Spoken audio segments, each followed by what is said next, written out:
আজকে একটু সাবুর পায়েস রান্না করছি। 2 কেজি দুধ নিছি, দুধটা আমি ভালো করে জাল করে নিচ্ছি। আর এখানে 2 নব পরিমাণ সাবু নিছি, একটু ভিজিয়ে রেখেছি। দুধটা যদি এখন বলক উঠে যাচ্ছে,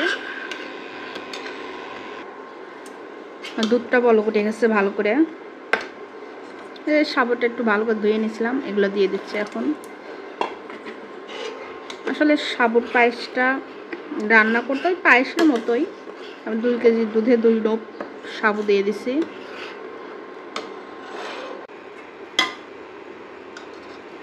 সাবুটা তো সিদ্ধ হয়ে গেছে। একটা তোমাদের মাপ শিখিয়ে দেয়, এরকম যদি একটা চামচ থাকে তাহলে এটার মাপে, যেমন অনেকে রোজা থাকো, রান্না করতে না চাকা যায় না, আমাদের উপাস থাকি, আমরা চাকতে পারি না, এভাবে মাপে 2 চামচ দিয়ে দিলেই কিন্তু হয়ে যাবে মিষ্টি।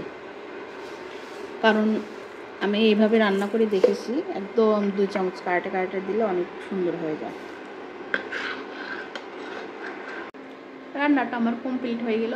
কে কে সাবু পায়েস খেতে পছন্দ করো, আমি এইভাবে রান্না করি, তোমরা রান্না করে দেখতে পারো, অনেক টেস্ট লাগে সাবু পায়েসটা। পায়েসটা কিন্তু আমার অলমোস্ট রেডি হয়ে গেছে। দেখো কতটা ঘন করছি।